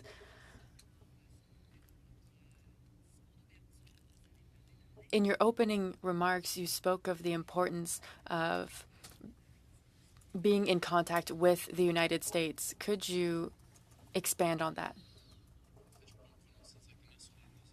I can't directly speak to the question of funding for those two regions, but like other regions, they need the necessary funding to deal with water-related issues in these watershed areas. I think the cross-border question is important. We need a game plan and commitment from all stakeholders who are affected by these issues, and no matter where the border falls. And in terms of funding, we can plan it in terms of cost-benefit. We can look at all the different projects that we have to implement. We look at their cost, their ability to resolve our issues, and we decide where we're putting the funding. But I do think we need additional funding for those measures that have already been, and issues that are already a priority on both sides. You spoke of the Ottawa River. I'd like to delve into this. We know that they want to build a dump. And a lot of people have stated that there is a lot of risk associated with building this dump. Would you like to say anything on the topic of Chalk River and the Ottawa River? I won't say anything specifically on the project because we don't want to be biased in this. But I think it would be interesting to speak to these different regions on the topic and to create a platform through which we can exchange. So a place where we can share our opinions and have a real exchange between stakeholders. So, for example, we have a forum in Quebec for these stakeholders in the water field, where people can participate in discussions on different political strategies in Quebec. And when we can openly discuss these issues, that's where we can get into the impacts and risks associated to this type of project. So that being said, as an organization, we don't want to pick a side. Do you have any suggestions that would respect Quebec's jurisdiction? Are there any steps that the federal level could take that would still respect Quebec and other provinces' jurisdiction? It is a very important question. We have a model that's existed for 20 years in Quebec, the strategic planning model, working with stakeholders. This has already been implemented in our watershed areas. I'm not sure that exists in other provinces. Others have said that this should be implemented in other provinces. But I think firstly, we need to have a process that's managed by neutral organizations to bring stakeholders around the table. And it's the implementation that's really important. We do not have the funding right now. That could come from federal jurisdiction. On a provincial level, oftentimes we don't have the jurisdiction to implement things. We were talking about transportation, fisheries, farming, that is shared between provinces and the federal level. It's interesting that you spoke of transportation, because following this study, there was a survey given to the department, and the Department of Transportation largely said that they were not concerned by these questions. Of course, you also spoke of money. I have a text from Mr. Brun. It's about 10 years old.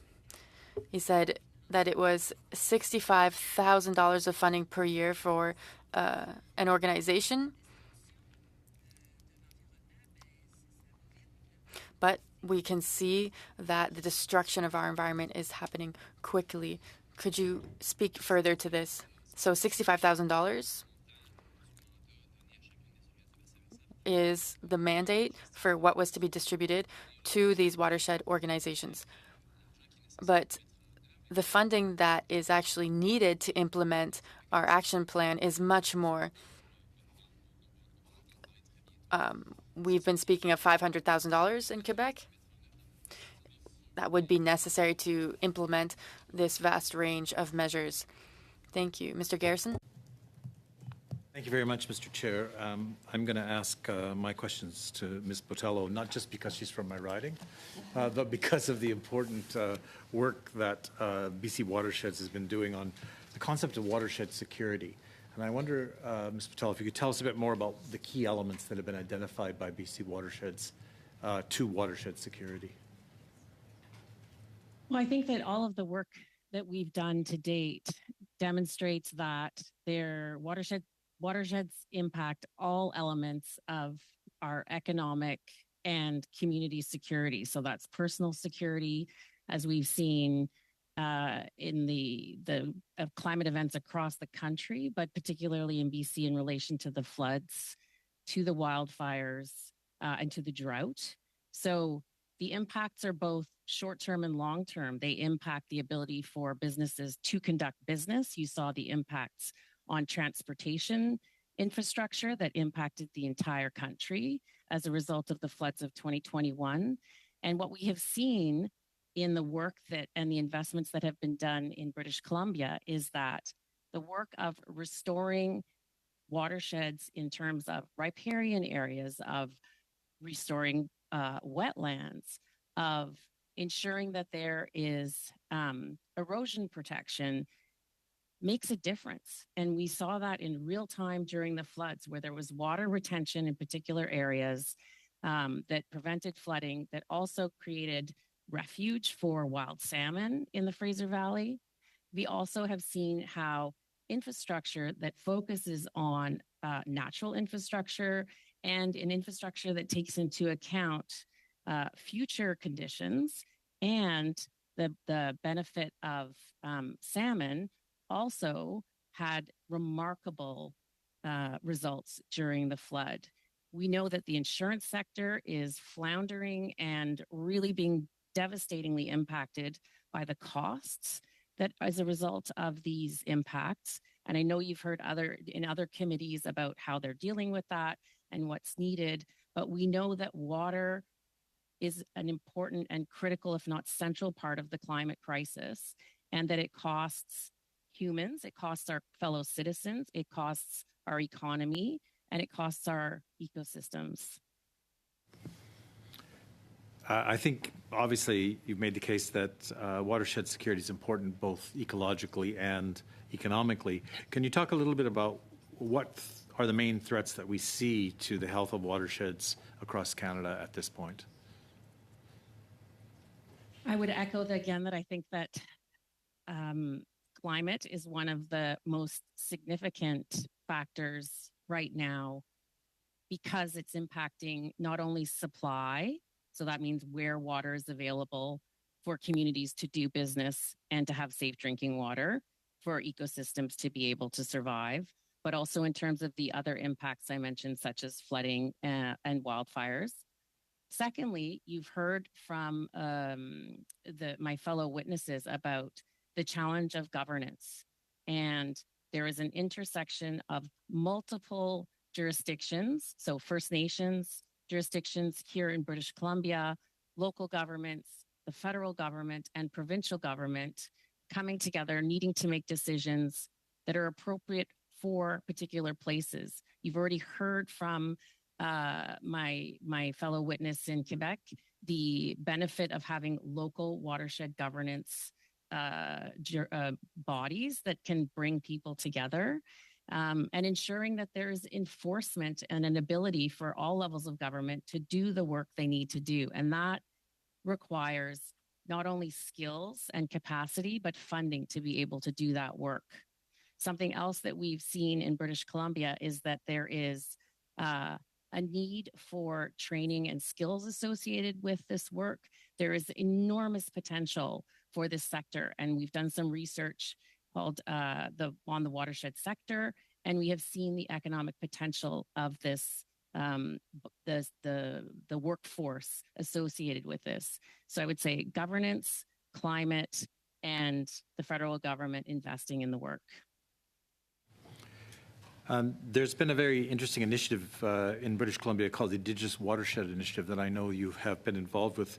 Can you talk a little bit about the importance of an initiative like this and how it might be a model for other watersheds? Thanks for that question. So this is a $15 million fund that was supported by the province of BC that's being delivered in partnership with Make Way Foundation. The way that the funding has been designed and delivered has been in collaboration with an Indigenous advisors circle, and they have played a critical part in allocating the funds to the 49 projects that we have funded through this work. It is being delivered over 3 years. So the way that we have done the work and the flexibility that we have incorporated into the design of the work has enabled communities to start work immediately and to focus on their priorities. In particular, many regions in BC and First Nation communities are in remote locations and isolated. And so it is difficult to access the territory to do the conservation work and to do the work on the landscape that needs to happen. We'll have to stop there. We'll go to Mr. Cram for 5 minutes. Okay, thank you, Mr. Chair, and welcome back, Mr. Sopuk, to the committee. My questions will be for you today. Last time you were here, you talked about the incentives to assist farmers to conserve wetlands on their property. Could you elaborate on that a bit and provide some recommendations as to what are the best ways to incentivize farmers to preserve wetlands on their properties? Sure. The issue, Mr. Cram, can anybody hear me? The issue, Mr. Cram, relates to property rights and incentives. Right now, all of the incentives to producers and farmers are to produce as much as they can. And Mr. Leslie, for example, representing a major farm community, and Mr. Mazur as well, know that farmers are under the gun to produce as much as they can. But on a piece of farmland, for example, Mr. Cram, there are also quote unquote public goods, and those public goods are water, wildlife, and so on. The private goods pay the bills on a piece of farmland, for example. The public goods are primarily a cost. As you well know, farming around wetlands, and I've done it myself, is very difficult. So in this day and age of all of the incentives to produce more and more, farmers are responding to those incentives and draining wetlands. The only way to deal with this, and there's no other way to do it, is to publicly subsidize the maintenance and restoration of wetlands on private lands. So we end up with a win-win situation whereby farmers are recompensed for the conservation and enhancement of public goods, while at the same time being able to maintain their private livelihoods. One very last point I'd like to make, Canada is the only industrialized country in the Western world that does not have a large-scale program of incentives for producers. The United States Department of Agriculture, for example, has a $6 billion conservation fund, making them about the largest conservation agency in the world. So that's how I would solve that problem, Mr. Cram. And how would you see the best way of implementing that policy? Is there currently a registry of all the wetlands on private property everywhere in the country, or would a farmer have to proactively register with the government and get some sort of tax breaks or something like that? No, excellent question. Wetlands are classified between basically permanent and ephemeral wetlands. So ephemeral wetlands come and go depending on the rainfall. Permanent wetlands are, as they say, permanent. There's lots of work where wetlands have been inventoried. And again, I make the point, Mr. Cram, other countries are way ahead of us in this regard. The U.S., for example, has the Swamp Buster program, and we do not need to reinvent the wheel if we are to have a program such as this. And a program such as this would be the single most effective environmental conservation program that Canada has ever seen. Okay, thank you very much. Also, last time you were here, you talked about the Smith Creek watershed in Saskatchewan, and you also talked about restoring wetlands to decrease flood peaks. Can you elaborate on the benefits of restoring wetlands to decrease flooding and flood peaks? Sure. Wetlands act as little sponges. So as spring rolls around, the water starts to melt. And if there's enough wetlands on a piece of land, the water collects in the wetlands and is slowly metered out over the course of the advancement of spring. And thereby rivers and streams are able to handle that kind of flow. Again, I'm not, this is not an anti-farmer thing, but it's just a fact that if wetlands are gone, runoff is speeded up, and excess runoff goes into waterways that are not equipped to handle them. And that's how we end up with flooding. So in order to deal with flooding, as I alluded to last time, we need both a mixture of hard infrastructure, and as one of the previous speakers alluded to, and I strongly agree with it, wetlands can be considered natural infrastructure. And as I said in my previous testimony, when any infrastructure programs are designed by any government, I think there should be a category for natural infrastructure, and that pertains to the wetlands that you alluded to, Mr. Cram.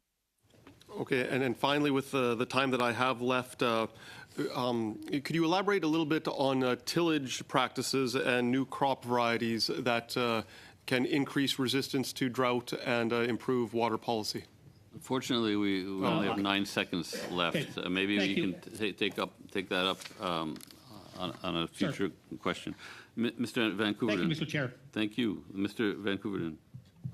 Thank you, Mr. Chair. I'll be exceedingly brief and just one question to Mr. Pentland, if that's okay. Mr. Pentland, in your remarks, you share priorities around flood damage reduction, climate change adaptation, water prediction, river basin priorities, water data, and water research.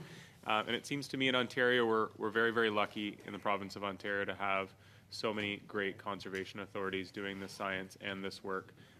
Is it your view that this new Canada water policy could take lessons from Ontario's vast knowledge and resources and infrastructure with respect to our conservation authorities and apply that same logic and reason across the country.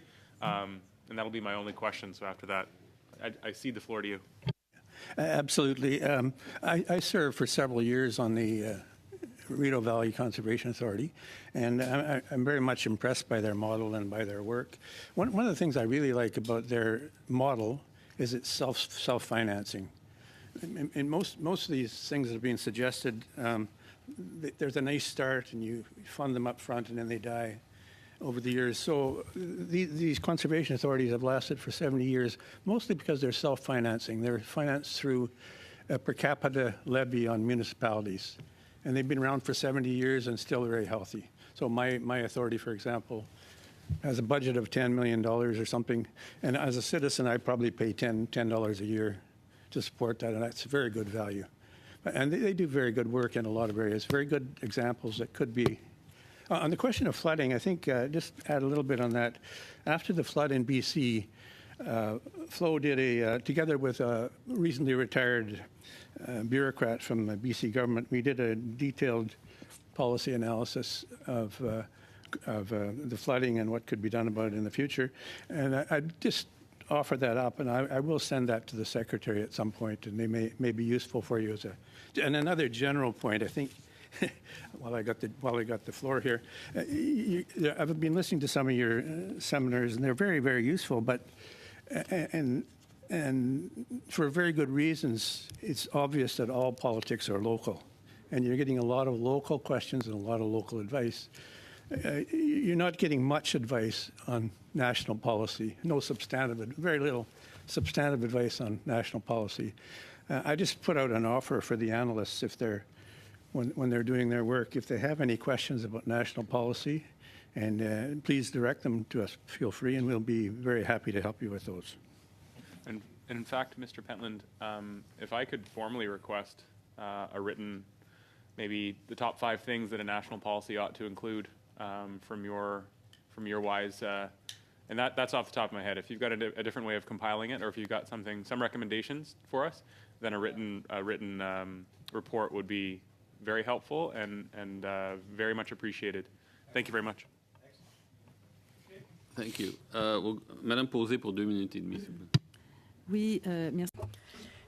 Yes, thank you, Mr. Pentland. I wanted to mention in your opening statement, I know that you have 60 years of experience and you've witnessed a lot of major change in water-related issues. But for the 10-year priorities, you mentioned chemical products. I think that this is extremely important because the government and Health Canada are accepting more and more chemicals. And so you mentioned this as a 10-year goal, but I think maybe it should be more like 5 years. But I'd like to hear Mr. Madison's opinion on this as well.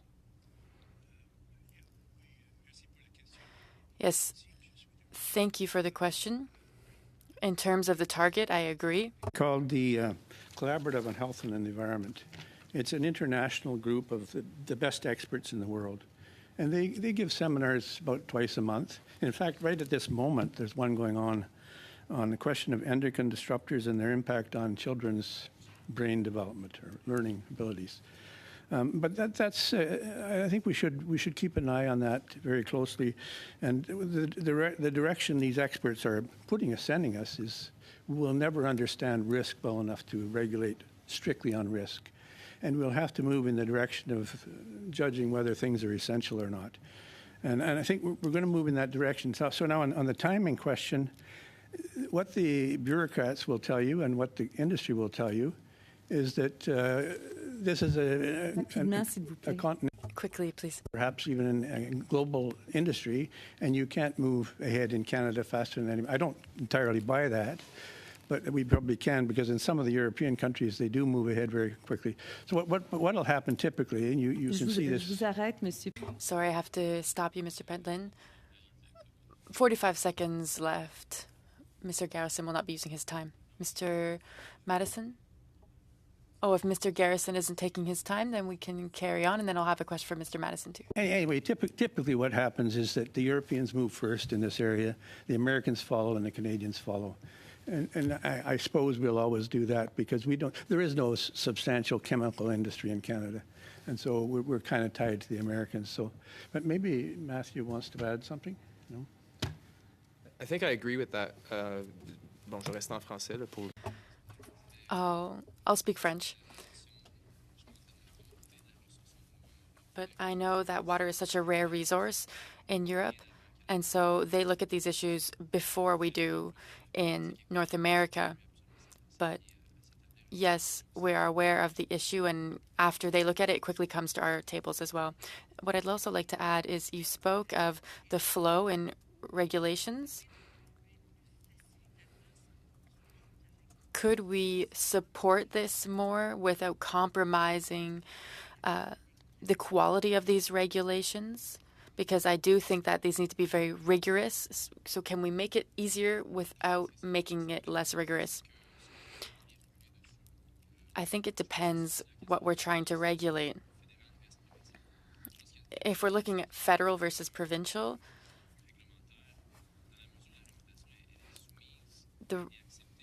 we have to look at how the regulation is accepted by the stakeholders that it's targeting.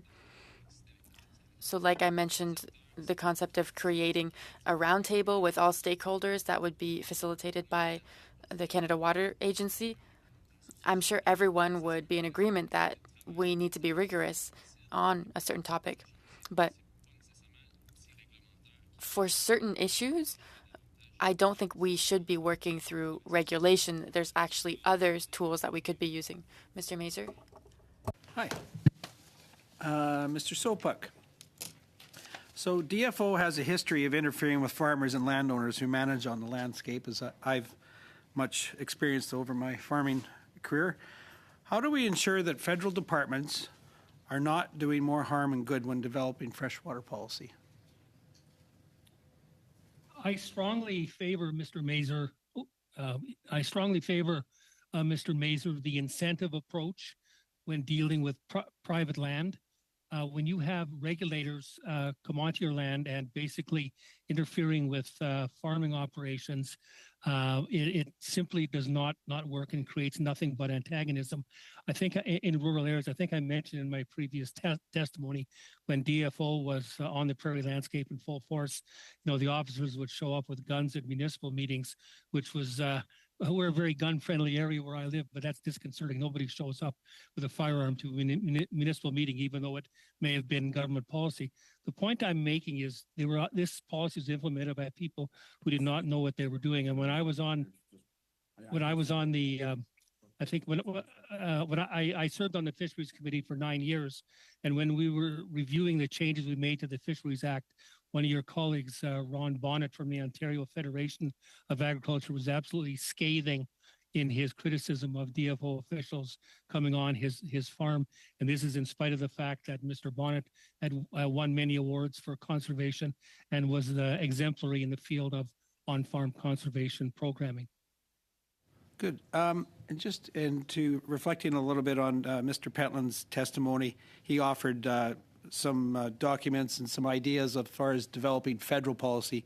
You mentioned before about the difference between PFRA and the proposed water agency, which I have very little details about. It seems to be quite a common concern amongst all of Canadians, whoever I talk about right now. Government's talking about it, but we don't know many details. So if you could table the same type of document that Mr. Pentland is, what are some do's and don'ts if we're developing a water policy, a national water policy in Canada, that would be much appreciated by this, by the committee as well. And then and I got time still, Chair. So here, we're going to go to the Great Lakes now. So how significant of a threat are algae blooms in the Great Lakes, and how do we address this? Great. When I was on the Environment Committee, this was about 5 or 6 years ago, or maybe more than that, we did a study of Great Lakes water quality, and I would heartily recommend it to all committee members that that study be reviewed. As we discussed in my earlier testimony, algae blooms are a result of non-point source pollution, which is basically runoff from watershed. And my colleague on the panel here talked at great length about BC watersheds, and I strongly agree with her approach. So what needs to be done is that runoff from whether it's farms or cities or towns or roads or suburban developments somehow needs to be controlled. Eutrophication is largely caused by phosphorus. People often think nitrogen is involved, and that's not really the case. That was shown by the great work at the Experimental Lakes area by Dr. Schindler. So it sounds simple getting rid of phosphorus input into lakes, but it's devilishly difficult. For just about everything we do on the landscape causes some kind of runoff. So eutrophication is a problem in the Great Lakes, and it's a problem for lakes that are quote unquote naturally eutrophic. And Lake Erie is a naturally eutrophic lake. It's not really a problem in the Lake Superior and Lake Huron. Those are oligotrophic lakes that are nutrient poor. But Lake Erie, for example, is nutrient rich to begin with, and an excess of phosphorus. And knowing the development that's going on in Ontario, both urban and agricultural, and the loss of wetlands, Lake Erie, I think from a eutrophication standpoint, is in serious trouble. That's all I got. Well, thank you, colleagues, and thank you to the witnesses for making yourselves available a second time. And it was very important to hear from you. We got good, wonderful testimony today. So thank you again for being with us, two of you in person and others online. And we look forward to continuing on our study after the break, after the holiday break, because next on Thursday we have Imperial Oil and we have the minister. So thank you, the witnesses. Please. Please go on with whatever you have today, and we'll catch up with you at a future time. Thank you.